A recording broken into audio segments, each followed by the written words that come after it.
Greeting everyone. This is chemistry. We are presenting topic called air and combustion. We are starting with composition of air. Air is made up of nitrogen, which is 78%. Oxygen is 20.9895%. Argon is 0.93%.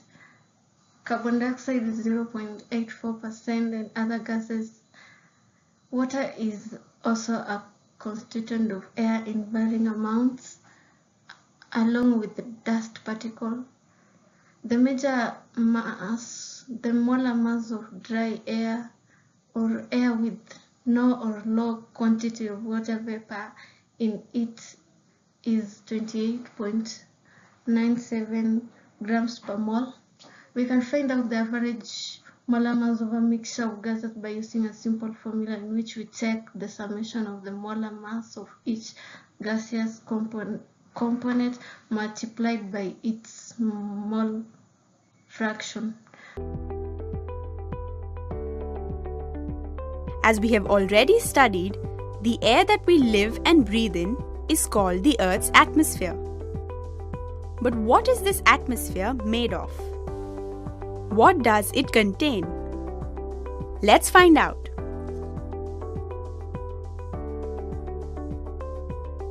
Air contains gases. The air around us contains gases. These gases are useful to man as well as plants and animals. Air is mainly made up of 4 gases: nitrogen, oxygen, carbon dioxide, water vapor, and other gases.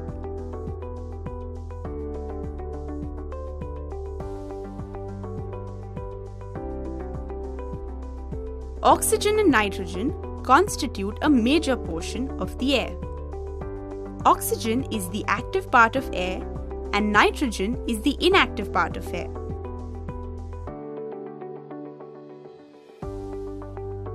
Let us conduct an experiment to prove this. Fill a basin with some water. Put a lit candle into it. Take a glass and place it over the candle on 2 pieces of wood in the water. The flame slowly dies and the water level in the glass rises.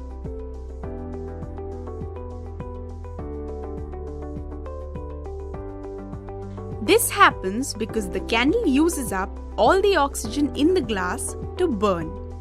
And when the oxygen is over, the water takes its place and the flame dies. This proves that oxygen is the active part of air. It is used as fuel for burning. It constitutes about 1/5 of the total volume of air.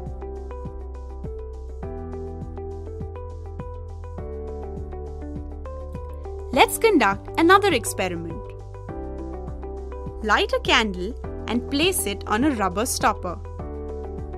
Take a glass container and place it over the candle. Does the flame burn? The answer is no. The flame immediately dies down because all the oxygen in the glass gets used up. This proves that the air in the glass is of no use and is inactive. It constitutes 4/5 of the air and is mainly made up of nitrogen.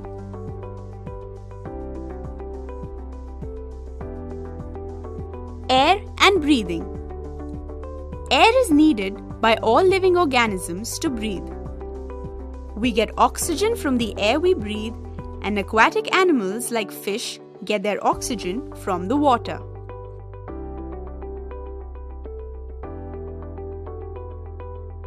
Breathing. When we breathe in, the air fills up our lungs. The blood in the lungs picks up the oxygen and sends it to all the cells in the body. This helps the cells to burn food in order to release energy.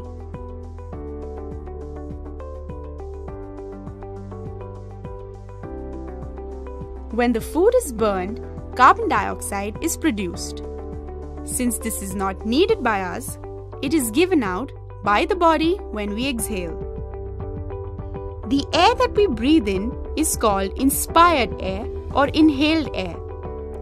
It is rich in oxygen. The air that we breathe out is called expired or exhaled air. It is rich in carbon dioxide given out by the body. Exhaled air is warmer and more moist as compared to inhaled air. Let us look at the composition. Nitrogen, 78% in both inhaled and exhaled air. Oxygen, 21% in inhaled air and 16% in exhaled air.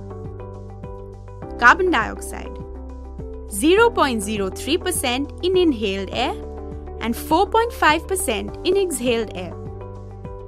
Combustion is a chemical reaction that occurs when a substance reacts with oxygen, releasing energy in the form of heat and light. Here are some other facts about combustion. Oxygen is the most important chemical element of air, which is composed of air. It has the simple oxygen and has an atomic number of 8. Oxygen is a highly reactive gas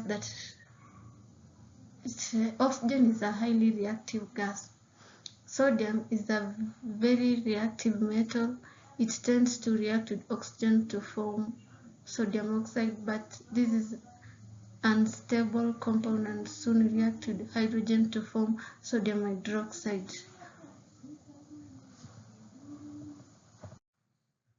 Potassium burns with a lilac flame when heated in air, forming potassium oxide. The chemical equation for this reaction is potassium, which is a solid, plus oxygen, which is gas, to produce potassium oxide. Magnesium reacts readily in air burning with a white light, forming magnesium oxide. The chemical reaction for this reaction is magnesium solid plus oxygen, which would form magnesium oxide. About zinc. The reaction equation for the reaction of zinc and oxygen is zinc, which is solid, plus oxygen, which is gas, to form zinc oxide. Iron reacts with oxygen to form iron oxide, which is also known as rust. The chemical reaction for the reaction is iron plus oxygen to form iron 3 oxide, which is rust. Copper, when heated, copper reacts with oxygen in air to form copperous oxide. However, copper needs to be burned with flame or participate in highly exothermic reaction to catch fire. About nonmetals react with oxygen to form nonmetal oxide. The nonmetal and oxygen gas are reactant in this type of reaction. And nonmetal oxide is the product. Oxygen is a reactant, nonmetal oxide is a product. The reaction of carbon dioxide with oxygen is an example of nonmetal reactant with oxygen. When coal burns in oxygen, it produces carbon dioxide, which is an acidic oxide. About sulfur, when sulfur burns in oxygen, it produces sulfur dioxide, which is also an acidic oxide. Phosphorus, when phosphorus reacts with oxygen, it produces phosphorus pentoxide. Hydrogen, when hydrogen reacts with oxygen, it produces water neutral oxide. Laboratory preparation of oxygen. When hydrogen peroxide decomposes in the presence of manganese dioxide, oxygen is formed. Hydrogen peroxide in presence of manganese, which would form oxygen and water. When hydrogen peroxide decomposes in the presence of manganese dioxide two products is formed, which is oxygen and water. In preparation of oxygen, manganese dioxide acts as a catalyst. A catalyst is a substance whose quantity and structure do not change during chemical reaction. Catalysts speed up their chemical reaction.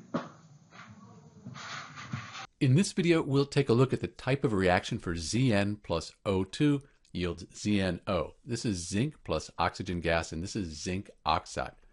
When I look at the equation here, I have one substance, two substances here. So these two substances, they combine to form one new substance. Because they're combining, we call this a combination reaction. If we look at this table of common types of chemical reactions here, and we look down, here is the combination reaction. It's also called a synthesis reaction. So it takes this general form of A plus B yields AB. So you can think of this as A and then substance B, and that yields AB. Note that because we have O2 and it's combining with this zinc here, and this would be an exothermic reaction, it would give off heat. This is also considered a combustion reaction. It's not an organic combustion with carbon and hydrogen, but because we have oxygen and it's exothermic, this is also considered a combustion reaction. This is Dr. B with the type of reaction for Zn plus O2, and thanks for watching. We are going to look at chemical properties of oxygen. We are starting the reactivity, where oxygen is highly reactive and can form compounds with almost all elements except for some noble gases, where it readily reacts with metals to form oxides, e.g. rust. Oxidizing agent. Oxygen is an excellent oxidizing agent, meaning it can accept electrons from other substances during chemical reactions. This is crucial in processes like combustion and respiration. Under combustion, oxygen supports combustion by reacting with the fuel in the presence of heat to produce energy, water, and carbon dioxide. Ozone formation. Oxygen can react with UV light in the upper atmosphere to form ozone, which plays an important role in protecting life of Earth from harmful UV radiation. Acid-base reactions. Oxygen often forms acidic oxide with nonmetals and basic oxide with metals. Oxygen in organic compounds. Oxygen is a crucial element in many organic compounds, including carbohydrates and nucleic acids. It is involved in many biochemical reactions such as cellular respiration.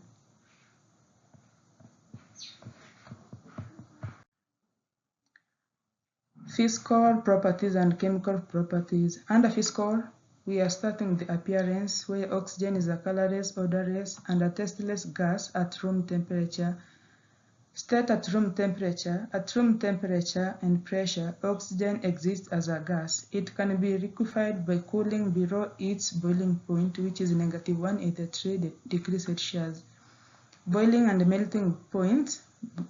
Boiling point, it has a boiling point of negative 183 degrees Celsius, a melting point of negative 218.79 degrees Celsius. Density. Oxygen has a density of 1.4929 gram per liter standard temperature and pressure, making it slightly denser than air. Solubility.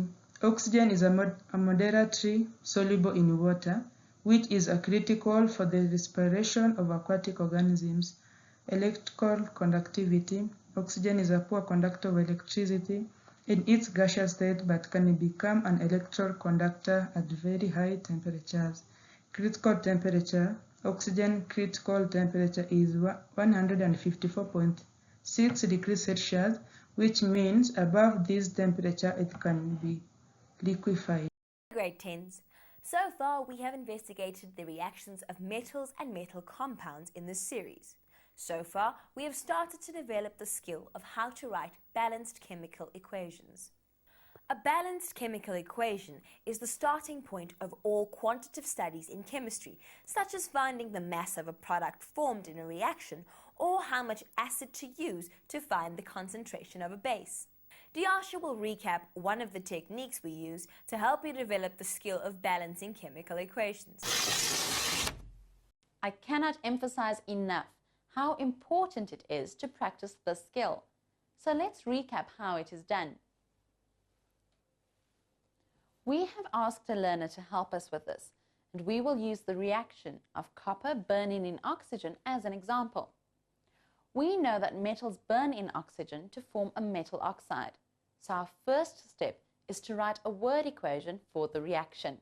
Copper plus oxygen react to form copper oxide. Step 2 is to change the word equation to a chemical equation. The symbol for copper is Cu. Oxygen O is always found as a diatomic molecule, and one copper atom reacts with one oxygen atom to form copper oxide. Lastly, we have to count the amount of atoms of each element on each side of the arrow. We can see that we have only one oxygen atom in the product, but two as reactants. If we add another copper oxide particle to the product, the oxygen atoms are balanced. But now we have two copper atoms in the product and only one as a reactant. If we now add one more copper atom to the left of the arrow, our equation is balanced. Did you notice something important missing from the balanced chemical equation for the reaction of copper with oxygen? Take a careful look again. What has been left out in this balanced chemical equation? Did you notice that the phases of reactants and products were not included? You must remember to always include the phases when you write a balanced chemical equation. So, 2Cu open brackets S close brackets plus O 2 open brackets G close brackets reacts to form 2CuO open brackets S close brackets. By now, however, you should be able to balance chemical equation by inspection. In today's lesson, you will be able to practice this skill. You will need to describe the reactions of non-metals in oxygen and the reactions of their oxides in water and write balanced chemical equations for these reactions. Let's cross over to Diasha to describe the reactions of non-metals with oxygen and what happens when these products react with water. The reactions that we will look at in today's lesson are called combustion reactions. That means that we will look at how quickly and how vigorously the elements that we are testing reacts when it burns in air and in pure oxygen. Our first combustion reaction we're going to look at is the reaction of carbon when it is burnt in air. I've placed some carbon here on a combustion spoon and now I'm going to heat it in a Bunsen burner. Notice it doesn't burn by itself, but it just starts to glow slightly. Now let's repeat this experiment by burning the carbon in pure oxygen. I've collected some oxygen in this gas jar here, and I'm going to plunge the burning carbon into it. If you do this, please make sure that you seal the gas jar carefully with the combustion spoon so that no products escape. Are you ready? Watch and see what happens.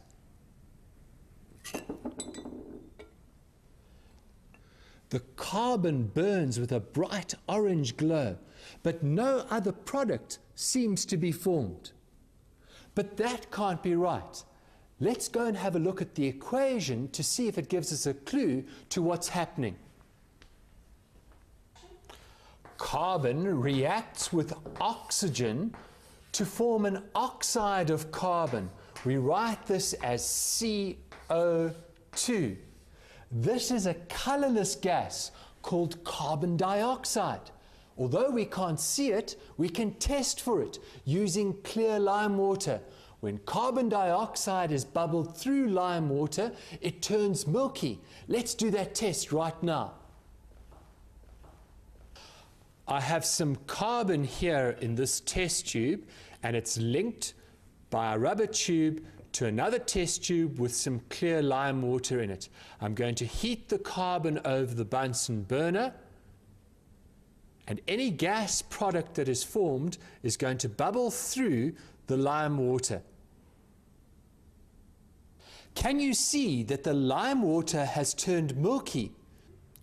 This confirms that carbon dioxide is a product of the reaction. Let's have another look at that equation. Carbon plus oxygen gives us carbon dioxide. Remember, di refers to the two oxygens attached to the carbon, and oxygen occurs as a diatomic molecule, so this equation is balanced. I've replaced the carbon with sulfur, and we're now going to watch as we heat it in air. The sulfur starts to melt quite soon. Look out for a light blue flame that may develop when the sulfur gets burning.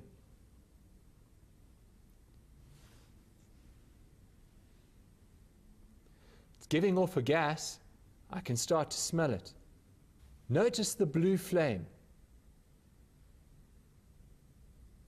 Even when it's not in the Bunsen burner, can you see the flame? I'm now going to plunge this into pure oxygen. Watch carefully what happens. Oh, that's a wonderful blue flame there, and there's definitely a strong gas. Oh, it's making me choke. It's not very pleasant at all. Did you see that sulfur burnt much more vigorously in pure oxygen than in air? Now it's time to move on to our next experiment. The next element we're going to look at is phosphorus. Remember, this is very reactive, so I'm going to have to work very quickly. I'm taking the white phosphorus out of the water, and notice, even without being heated by the Bunsen burner, it's starting to produce white fumes. If I left it for any longer, it could even burst into flame. I'm going to just quickly pass it through the Bunsen burner, getting it a little bit hot, and then plunge it into the gas jar with pure oxygen. Do you see the white choking fumes and the bright glowing flame? It is also very important that you are able to write balanced chemical equations for the reactions that you see. So let's discuss what happened during our tests. In the first experiment, John showed you that carbon reacted with oxygen to form a colorless gas, carbon dioxide. This gas has the chemical formula CO2. When sulfur reacts with oxygen, it also forms a colorless gas called sulfur dioxide. Now, I'm sure that you at one time or another have caught a whiff of a sharp smell that burns your nose slightly, especially if you have ever been near a coal-burning factory. This smell is characteristic of sulfur dioxide, and this gas is actually quite harmful to the environment. In our last test, however, the results were slightly different. Thick, choking fumes and a fine white powder formed as the product. This is because phosphorus reacts with oxygen to form a more complex compound called phosphorus pentoxide. The prefix pent means 5, and in this case, 5 oxygen atoms react with 2 phosphorus atoms to form this very unpleasant compound with its choking smell. Do you think that you could write the balanced chemical equations for these 2 equations? The reaction for sulfur and oxygen is S plus O2 react to form SO2. This reaction is already balanced. The reaction for phosphorus is a little more complicated. It reads P plus O2 react to form P2O5. To balance this reaction, we need to add 4 phosphorus atoms and 5 oxygen molecules to the left of the equation and 2 phosphorus pentoxide particles to the right. So the balanced chemical equation is 4P plus 5O2 react to form 2P2O5. You should remember that when we investigated the reactions of metals in oxygen, we dissolved the metal oxides in water. We then tested these solutions with an indicator called blue litmus paper and found that they formed basic solutions that turned the blue indicator red. In today's lesson, we will repeat the exact same experiment with the non-metal oxides that John saved in the sealed gas jars. We will, however, use a different indicator called bromothiamyl blue. This indicator is a blue color in an alkali, but turns yellow when added to an acid or an acidic solution. Have a look at the results we may expect. In this beaker, I have a little acid, and in this beaker, I have an alkali.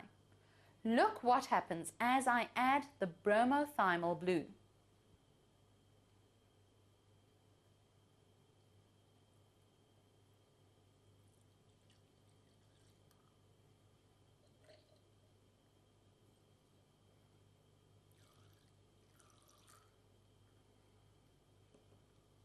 Do you see the yellow color in the acid and the blue color in the alkali?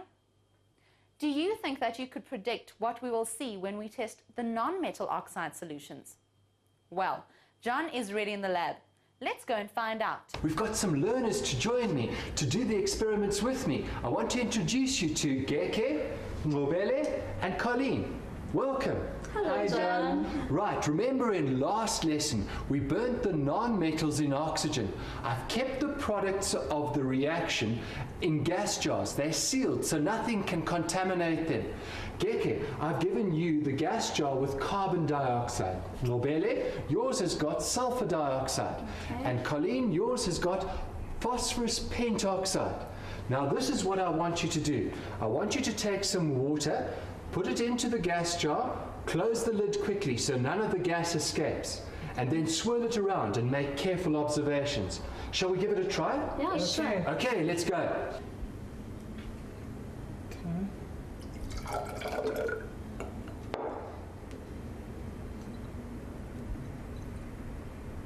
There you go. Geke, do you notice anything happening? Well, John, the solution has stayed colorless, so I guess it means that the carbon dioxide has dissolved in the water. That's right. How about testing it with bromothiamyl blue? Okay.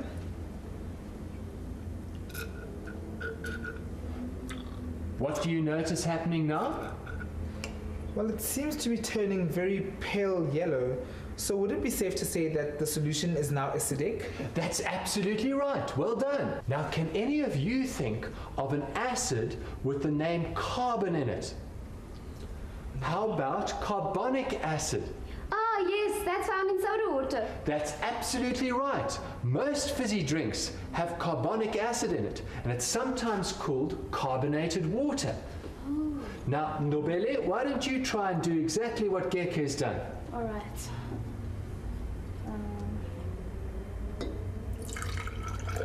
Give it a swirl. Well, we seem to have a clear solution. Shall I check if it's acidic? That's a good idea. Use the bromothiamyl blue. All right. And in the meantime, Colleen, why don't you add water to your gas jar? Okay. Oh, it's gone bright yellow. That's right. Does this mean it's sulfuric acid? Now that's a very interesting point. In fact, it's formed sulfurous acid. Sulfuric acid is only made in industry when sulfur trioxide dissolves in water. John, it looks like I also have an acidic solution. That's right. And the name of that acid is? Phosphoric acid. That's absolutely right. Great. Now it's time to look at the equations of these reactions.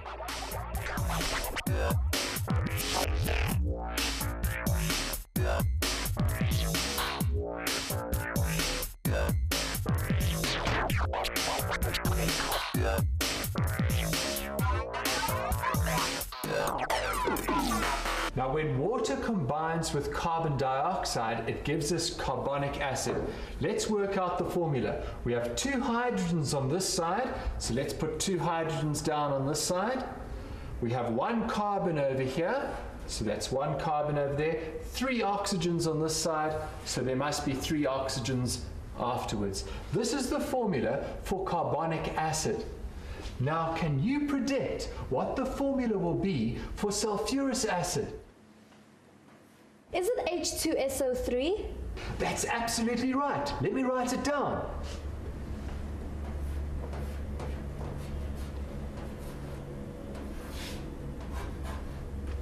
Now, when water combines with phosphorus pentoxide, it forms phosphoric acid, which is a little bit more tricky.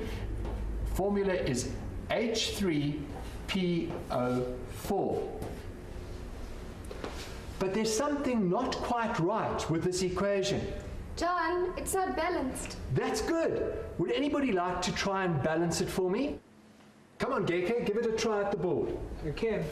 Now, like Colleen said, this is an imbalanced equation. So, because I've got one phosphorus on that side, and yet I have 2 on this other side, I will need to balance it by adding another 2 on this side. Now, this 2 will affect the hydrogen and making it become 6 hydrogens, so I'll need to balance it by adding another 3 on this side. Now, this 3 will mean that I have 3 oxygens on this side, plus this 5 oxygens will give me 8 oxygens, and then added to the 4 times by the 2 oxygens will give me 8 on that side as well. So John, I think this is pretty balanced. What do you say? That's fabulous. You've got it right. Thank you so much for joining me today. Why don't you have one more look at the balanced equations?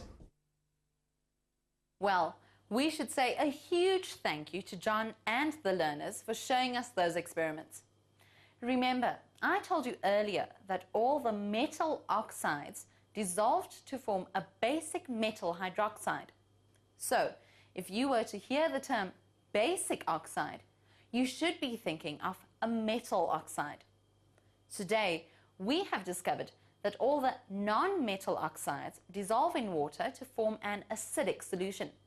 So from now on, when you hear the term acidic oxide, you should be thinking of a non-metal oxide. This is important. Write it down. Now that we know the important facts about non-metal oxides, it is time to find out how they affect our lives. Both carbon dioxide and sulfur dioxide are major pollutants of the air. They are produced in large quantities by cars and large coal-burning industries. These gases react with moisture found in the atmosphere to form acid rain. This acid rain destroys plants and buildings over a period of time. It also affects the lungs and the respiratory systems of people that come in frequent contact with these gases. Thanks, Diasha and John. In this lesson, we looked at the reactions of non-metals with oxygen and the reaction of non-metal oxides with water. You should be able to write balanced chemical equations too. John mentioned that sulfuric acid is made in industry when sulfur trioxide is reacted with water in large processing plants like this. You can practice this skill by writing out balanced chemical equations for the reactions that produce sulfuric acid in the task video on representing chemical change. And visit the Mindset website www.mindset.co.za/learn. Join us next time in our last lesson in this series. Until then, goodbye.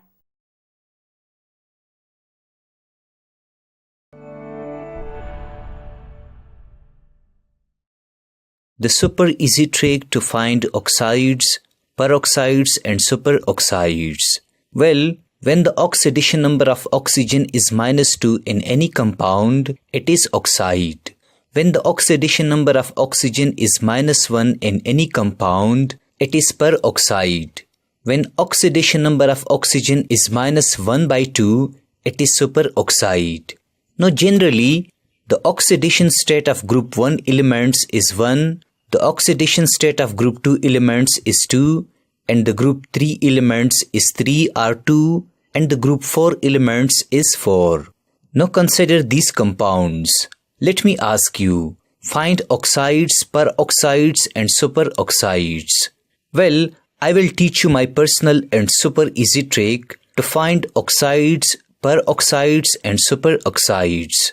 In this compound, I can see that there are 2 atoms of lithium and there is 1 atom of hydrogen. So I write 2 lithium plus oxygen is equal to 0. If I add the oxidation state of lithium and oxygen, it will always be equal to 0. We know that lithium is present in group 1 element and the oxidation state of group 1 element is +1. So I write 2 into 1 plus oxygen is equal to 0. I get 2 plus oxygen is equal to 0 our oxygen is equal to -2. So the oxidation state of oxygen in this compound is -2, thus this compound is oxide. Secondly, in this compound, there are 2 atoms of sodium and there are also 2 atoms of oxygen. I write 2 sodium plus 2 oxygen is equal to 0. We know that the oxidation state of sodium is 1. I write 2 into 1 plus 2 oxygen is equal to 0. Our 2 plus 2 oxygen is equal to 0. Our oxygen is equal to -2 divided by 2. I get oxygen is equal to -1. The oxidation state of oxygen is -1. Thus this compound is peroxide. Thirdly, in this compound, there is 1 atom of potassium and there are 2 atoms of oxygen. I write potassium plus 2 oxygen is equal to 0.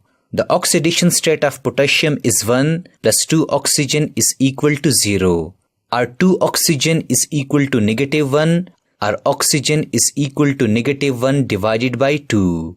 Here, in this compound, the oxidation state of oxygen is -1, thus it is superoxide. Thus using this trick, we can easily find oxides, peroxides and superoxides. Now let me teach you medium level question. Find the oxidation state of the following compounds. Well, I write cesium plus 2 oxygen is equal to 0. We know that the oxidation state of cesium is +1. So I write 1 plus 2 oxygen is equal to 0. After calculation, I get oxygen is equal to -1 divided by 2. The oxidation state of oxygen is -1 upon 2. So this is superoxide.